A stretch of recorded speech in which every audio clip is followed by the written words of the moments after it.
Spider-Man Into the Spider-Verse is one of my all-time favorite movies. The writing was amazing, the characters were likable, the action was terrific, the comedy was hilarious, and the animation was game-changing. The effect it had on the animation industry as a whole cannot be understated, with how new films are going down the route of doing more stylized visuals, with some even being at the same quality as Spider-Verse. So a lot was riding on the sequel, Across the Spider-Verse, and even though I was confident it would live up to the hype, there's always a slight chance something could go horribly wrong. But luckily, that was not the case here, and Spider-Man Across the Spider-Verse was a near masterpiece. It not only was a terrific sequel, but it was also one of the most beautiful films I have ever seen. But there's just so much for me to talk about, so let's just go through everything one by one. The characters continue to shine here. Miles is as likable as he was in the first, and the development he goes through here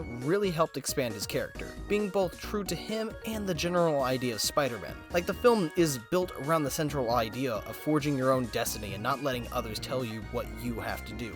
And Miles perfectly captured that throughout the whole film. Gwen gets way more of a spotlight this time around, with a solid chunk of the film being dedicated to her, making her sort of a secondary main character. The film does an incredible job at fleshing her out way more than in the previous one. We get to see her personal life, more of her backstory, and we generally just get to know more about who Gwen is as a person. And sometimes it can really tug at your heartstrings with what they do with her. The antagonists of the film as well were great here. The Spider-Man series has always had a villain problem when having to deal with more than one of them. Here, though, there's a perfect balance struck with both. The Spot was a joy to watch, being both hilarious in the beginning, showing off the creative ways he could use his powers and how they work, while then ending off his screen time as an insanely scary multiversal threat. It was just nice seeing another somewhat neglected comic book character get their time to shine here. Miguel, or Spider-Man 2099, was also a decent antagonist as well. While not being a real bad guy, you can understand his actions throughout the film. The movie goes out of its way to show what an absolute beast he is. I mean, even the side characters around him were a little freaked out, and this guy is going after Miles like a freaking predator, I swear to God. And speaking of the side characters, they're all great as well. I was a little worried about Spider-Punk, since it seemed as though the film was gonna make him as an obstacle between Miles and Gwen's growing romance, but luckily that was not the case. He was instead a pretty cool dude, and the way he helps out Miles and Gwen during crucial moments throughout the film made me like him a ton. The dude was just so cool and so awesome. Spider-Man India was also a great addition, and he was just so positive. I absolutely loved every single time we got to see him on screen. He was just so fun, likable, and everything. Absolutely loved him, and he was hilarious as well. Though unfortunately, we don't get to see these two for a majority of the film. I mean, we get to see them for some of the film, but unfortunately their screen time only starts at around the halfway mark, but then we don't really get to see a ton of them throughout that latter half. And another side character who didn't show up a lot in the film as well, surprisingly, was Peter B, who I was a little surprised at first didn't have a lot of screen time, because I really enjoyed seeing where he was in life now having a kid, being back together with MJ, and his life just being great overall. Like, it was a little sad that we didn't get to see more of him, but at the same time, this was Miles' movie, so there really wasn't a big reason as to why Peter needed to be there, especially since his role was kind of fulfilled in the last film as being the mentor figure for Miles. Honestly, this just goes to show how strong of a character Miles is, being able to carry a Spider-Man film without Peter Parker really being in it. Into the Spider-Verse was him becoming Spider-Man, and this one is about him proving himself as Spider-Man and forging his own path. But of course, the elephant in the room here is the animation. I am almost at a loss for words for how insane this movie looks. Like, Into the Spider-Verse was already a beautiful film, where each of the individual frames could be put up in an art gallery. Yeah, like that one. But somehow, the animation team behind this one was able to make it look even better than the first. I mean, Spider-Punk alone apparently took the animators 3 years to make. That is some insane dedication, and it shows in the final product. And my personal favorite use of it was in Gwen's universe, where everything has a watercolor look to it. And when the characters are having conversations with each other, the colors and the hues change in order to express the emotions of the characters. So not not only did the animation look absolutely stunning, but it also helped enhance every single frame in ways I didn't even think of. Like, sure, of course you're gonna see some basic improvements such as lighting and character rigs and such and whatever, but it's just everything else around that is absolutely insane. However though, as much as I would like to say this film is perfect, I do have some issues with it. Not a lot, mind you, but a few.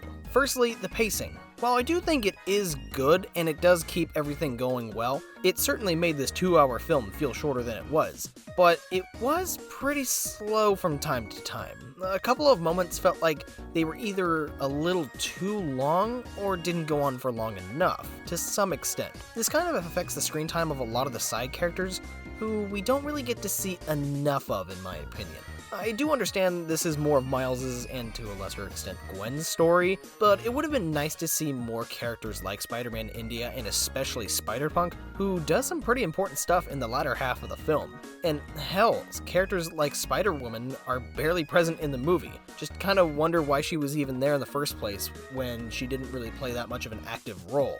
And sure, I get that this is technically the first half of a 2-part narrative with the cliffhanger ending, but that means that this issue is now dependent on how the next film handles the pacing, characters, and everything else once it comes out. Without getting into spoilers, there were also a few moments in the film where characters do certain things that don't make a ton of sense, like making some pretty dumb decisions, especially towards the beginning, where there's a single choice that kinda could have ended the plot there and then. And there's even another character who doesn't have a lot of screen time that makes a decision that heavily impacts the film towards the end, but we really don't know much about them. And so the thing that they do is a little confusing, since we don't know why exactly they did it. And last but not least, the film does end on a cliffhanger setting up the sequel, which in and of itself isn't bad, but it's the fact that this move does hamper any conclusiveness the movie should have. So now we're going to have to wait for the actual conclusion to come out next year, which makes it a little difficult to judge this movie as its own. I mean, take Avengers Infinity War for example. It's also the first part in a 2-part narrative, but the key difference between it and Across the Spider-Verse is that Infinity War ended in a way that both felt conclusive for the story that it was telling at that point and made you want more. There was a clear rising action, climax, falling action, and resolution. Spider-Verse has the rising action and climax, but extends the falling action to replace the resolution, making it so that there really isn't a good, clear ending that works on its own, unlike middle chapters in other film trilogies. This doesn't somehow ruin the film or sour my experience with it, but it does make me think that there may have been a better way to wrap everything up to make it feel like a natural conclusion rather than it be a jarring one like how it is. But I could care less about those minute issues with this film, bar the ending to some extent, because what we have here is yet another incredible piece of art given to us by insanely talented people. Every single aspect in this film is amazing, being as good or even better than the first in some regards. From the action, characters, story beats, animation, and a ton more things that I probably haven't even thought of. Huh? Oh, come on! You gotta admit this is cool! Although I may not be as head over heels in love with this movie as I was with Into the Spider-Verse, I still absolutely love this one. I have no doubt that once Beyond the Spider-Verse comes out as another masterpiece, I'm sure of it, my feelings towards this one will be even more positive, and many of the aspects will just get better, really. So, with nothing else to add, I give Spider-Man Across the Spider-Verse the highest and most enthusiastic 9 out of 10 that I can give.